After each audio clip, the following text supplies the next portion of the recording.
नमस्कार दोस्तों। Only political science YouTube channel में आपका फिर से स्वागत है। आज हम आपके लिए लाए हैं अमेरिकन संविधान की विशेषताएं। जी हाँ, वही अमेरिका जो आज आप विश्व की महाशक्ति के तौर पे देखते हैं, जिसकी जनसंख्या मात्र 35-40 करोड़ के आसपास है। विश्व का तीसरा सबसे बड़ा क्षेत्रफल वाला देश, और वो देश जिसकी 1492 में कोलंबस ने खोज की थी। तो दोस्तों, आज हम अमेरिकन संविधान की विशेषताओं को जानेंगे। इससे पहले कि हम विशेषताओं की चर्चा शुरू करें, मैं आपको बता दूं कि अमेरिकन संविधान विश्व का सबसे प्राचीनतम लिखित संविधान है। यानी इससे पहले किसी देश का संविधान लिखा नहीं गया था।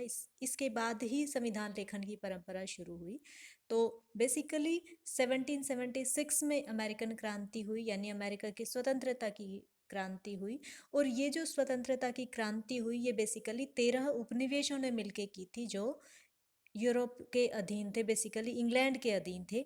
और जब इन्होंने अपनी स्वतंत्रता की घोषणा की, तो फिर आगे चल के ये दोबारा किसी प्रकार का फिर से किसी महाशक्ति के शिकंजे में ना फंसी, फिर से दोबारा से ये जो है वो उपनिवेश ना बन जाए, इसलिए अपने इंडिपेंडेंस की घोषणा करने के बाद इन कॉलोनीज ने देखा कि अगर इन्हें ग्रो करना है, इन्हें प्रॉस्पर करना है, तो इन्हें एक यूनिटी के प्लान की ज़रूरत है, कि एकता के प्लान की ज़रूरत है, ताकि फिर से ये जो है वो अपनी सुरक्षा को सुनिश्चित करते हुए आगे बढ़ सके।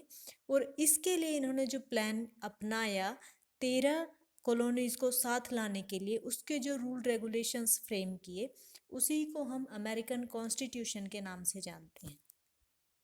तो ये जो अमेरिकन कॉन्स्टिट्यूशन था, जब ये कॉन्स्टिट्यूशन बन रहा था, जैसा कि मैंने बताया कि इसमें 13 उपनिवेश शामिल थे, तो हर कोई चाहता था कि उसकी आइडेंटिटी बनी रहे। तो संविधान लेखन के दौरान वहाँ की संविधान सभा में बेसिकली दो गुट हो गए थे। एक गुट को हम फेडरलिस्ट गुट के नाम से जानते हैं, और दूसरे गुट को एंटी फेडरलिस्ट गुट का नाम दिया जाता है। फेडरलिस्ट यानी संघवादी, ये लोग जो थे वो मजबूत संघ के समर्थक थे। यानी ये चाहते थे कि जो शक्तियों का बंटवारा केंद्र और राज्यों में किया जा रहा है, तो संघ को ज़्यादा शक्तियां दी जाए। और उसमें हैमिल्टन और मेडिसन जैसे नेता शामिल थे।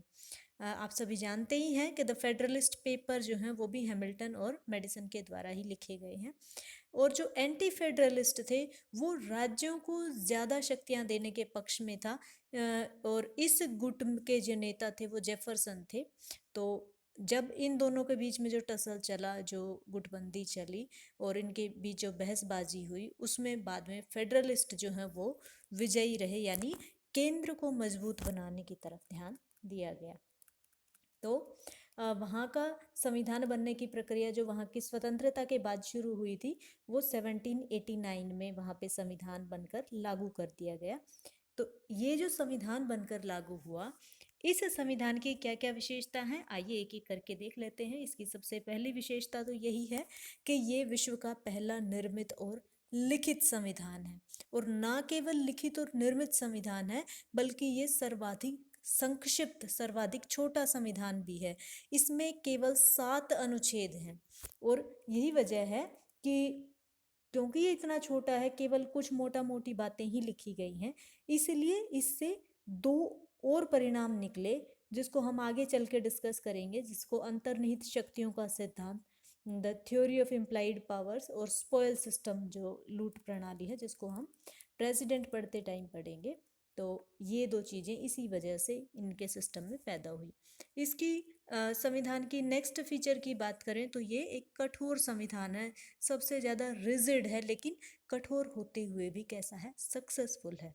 आप जानते हैं पिछले 228-230 सालों में केवल और केवल 27 संशोधन ही इनके संविधान में हुए हैं। और पहले 10 संशोधन 1791 में ही कर दिए गए थे, जिसमें क्योंकि इस समय ये संविधान में लोगों के लिए मूल अधिकार लिखना भूल गए थे। तो इन पहले 10 संशोधनों के द्वारा मूल अधिकार जोड़े गए थे। और इन ये जो 10 संशोधन हुए, इसे मूल संविधान का हिस्सा ही मान लिया गया था। तो आप सोचिए कि 228 सालों में मात्र 27 संशोधन, कितना कठोर प्रक्रिया होगी इसमें बदलाव करने की। तो ये जो प्रक्रिया है कठोर है। बेसिकली क्यों कठोर है, किस तरीके से ये संशोधन किए जाते हैं अगर इसकी बात करें तो दो तरीके से संशोधन किया जा सकता है। पहला तो ये हो सकता है कि संशोधन को प्रस्तावित किया जाए, उसको शुरुआत किया जाए। तो प्रस्ताव कौन ला सकता है? एक तो ये हो सकता है कि कांग्रेस के दोनों सदनों के जो मतदान करने वाले सदस्य हैं वो 2/3 बहुमत यानी 66% से प्रपोज करें कि संविधान में संशोधन होना चाहिए, और 2/3 राज्य प्रार्थना करें तो भी ऐसा हो सकता है। और जब ऐसा हो जाए तो संशोधन की पुष्टि भी होनी चाहिए, और वो पुष्टि कैसे होगी? कम से कम 3/4 राज्य विधानसभाओं की पुष्टि आवश्यक है। 3/4 का मतलब समझते हैं, हर 4 में से 3 यानी 75% राज्य जो हैं जब उसको यस कहेंगे तभी संविधान में संशोधन किया जा सकता है।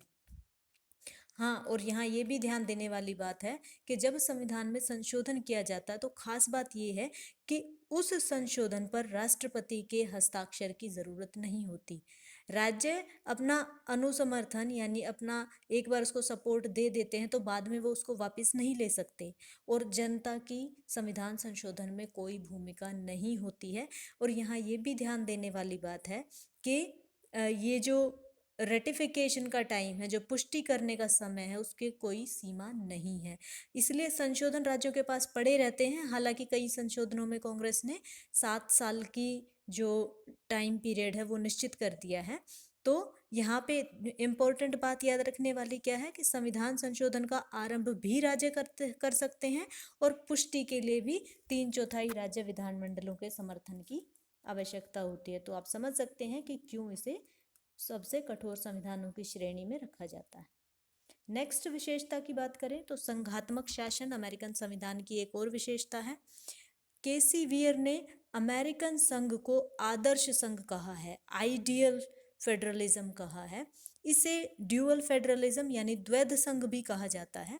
हालांकि 1787 के फिलाडेल्फिया सम्मेलन में जो परिसंघ या कन्फेडरेशन की स्थापना की गई थी, पर जल्दी ही फेडरेशन बना दिया गया। पहले 13 राज्य थे और आज आप जानते ही हैं कि राज्यों की संख्या बढ़कर 50 हो चुकी है।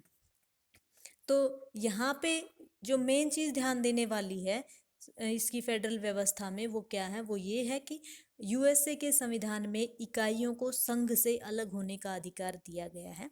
हालांकि 1861 से 65 तक जो सिविल वॉर चला तो उसने वहाँ संघ को मजबूत किया है। संविधान तो नहीं बदला गया, पर कुछ ऐसी व्यवहारिक परंपराएं वहाँ स्थापित कर दी गई हैं कि गृह युद्ध के टाइम से ही जो राज्य हैं वो अब अलग नहीं हो सकते हैं। और एक और ध्यान देने वाली बात कि जो ड्यूअल फेडरलिज्म है उसे लेयर केक संघ भी कहा जाता है, और ये कोऑपरेटिव फेडरलिज्म का ठीक उल्टा होता है।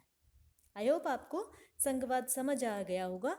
या एक बार फिर से अगर मैं इसको थोड़ा सा एलोबरेट करूं तो यूएसए के संविधान की विशेषताएं हम कुछ इस प्रकार से यूएसए के संघवाद की विशेषताओं को कह सकते हैं कि वहाँ संविधान के द्वारा शक्ति विभाजन किया गया है, संविधान की सर्वोच्चता स्थापित की गई है, और संविधान को कठोर बनाया गया है यानी उसमें आसानी से परिवर्तन नहीं किया जा सकता। और जो उच्च सदन है यानी दूसरा सदन है जिसे सीनेट के नाम से जाना जाता है, उसमें सारे राज्यों को समान प्रतिनिधित्व दिया गया है, चाहे वो राज्य कितना ही छोटा हो या कितना ही बड़ा हो। इसके अलावा अमेरिकन संघ में दोहरी नागरिकता है, दोहरा संविधान है, दोहरी न्यायपालिका पाई जाती है, और जुडिशियल रिव्यू का कॉन्सेप्ट भी देखने को मिलता है।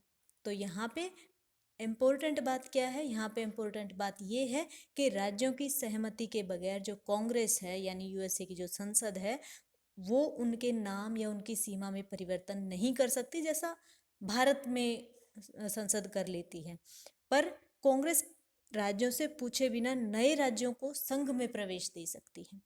तो आई होप आपको ये विशेषता समझ आई होगी। आइए अब आगे बढ़ते हैं। अमेरिकन संविधान की एक और विशेषता है, वो है रिप्रेजेंटेटिव डेमोक्रेसी यानी प्रतिनिध्यात्मक लोकतंत्र।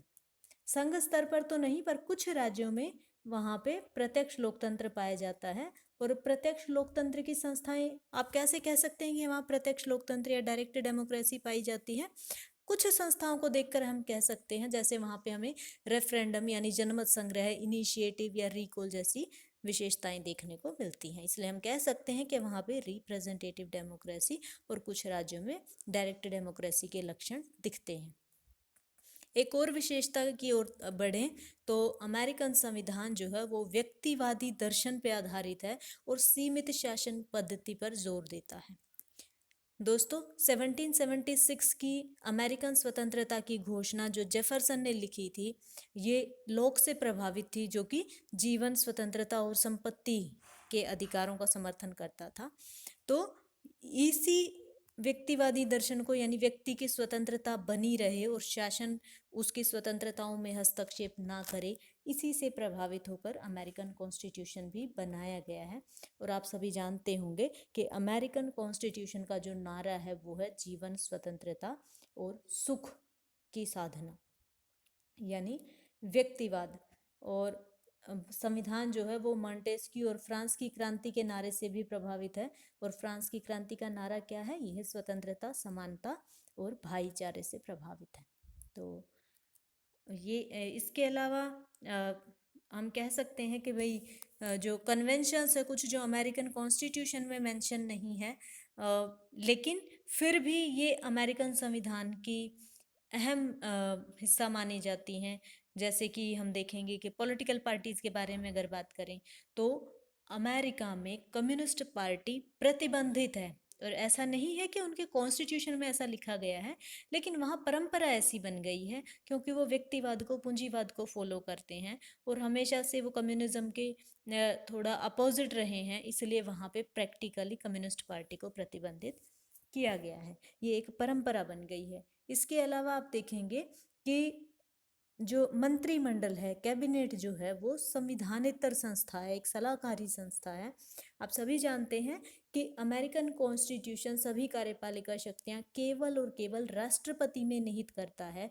वो किसी प्रकार की कैबिनेट या मंत्रिमंडल की चर्चा नहीं करता है। लेकिन फिर भी प्रैक्टिकली, क्योंकि एक व्यक्ति इतने बड़े देश को नहीं संभाल सकता, इसलिए वो अपनी सहायता के लिए कुछ मंत्रियों की नियुक्ति करता है, यानी प्रैक्टिकली वहाँ हमें कैबिनेट सिस्टम भी देखने को मिलता है।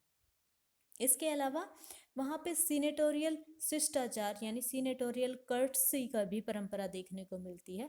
इसका मतलब क्या है? इसका मतलब ये है कि एक बार अगर किसी राज्य का सीनेटर कोई डिसीजन ले ले तो उस राज्य के जो अन्य प्रतिनिधि हैं वो भी उसके डिसीजन को सपोर्ट करते हैं।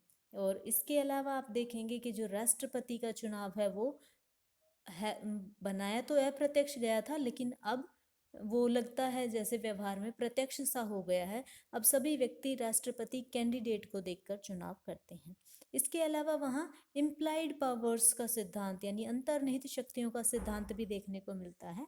और इसका मतलब क्या है? इसका मतलब ये है कि जो अंतिम निर्णय है वो जब संघीय न्यायालय करता है, ना कि कांग्रेस या राष्ट्रपति करता है। यानी बेशक से कुछ शक्तियां ऐसी हैं जो व्यवहार में लिखी नहीं गई हैं, लेकिन ऐसा मान लिया जाता है कि ये उसमें निहित शक्ति है। जैसे आप देखेंगे कि जो जुडिशियल रिव्यू है वो शब्द कहीं संविधान में नहीं मिलेगा, लेकिन प्रैक्टिकली वहाँ की न्यायपालिका जुडिशियल रिव्यू का प्रयोग करती है। तो ये कुछ कन्वेंशंस थी जो अमेरिकन संविधान में मेंशन नहीं है, लेकिन उनके सिस्टम में बहुत महत्वपूर्ण भूमिका अदा करती है। अंत में हम ये कह सकते हैं कि जो अमेरिकन कॉन्स्टिट्यूशन है बेसिकली वो समय का प्रोडक्ट है। आप जब देखेंगे ध्यान से तो पिछले 200 सालों के इतिहास में उसने वो विजडम, वो बायसेस रिफ्लेक्ट किए हैं जो जो इन्होंने, जो बनाने वाले थे, तो उन्होंने जो सोच के बनाया होगा, तो वो जो सोच के बनाया था उसकी सोच को लेके आगे नहीं बढ़े। समय के साथ ये बदलता चला गया है। सिविल वॉर के दौरान हो या प्रेसिडेंट के एसेसिनेशन के दौरान हो या इकोनॉमिक क्राइसिस रहे हों, ये हर तरीके की प्रॉब्लम में सरवाइव कर पाया है। इसलिए हम कह सकते हैं कि ओरिजिनल कॉन्स्टिट्यूशन जो है it is a product of time. इसके अलावा हम ये भी कह सकते हैं कि जो ओरिजिनल डॉक्यूमेंट है वो परफेक्ट नहीं था।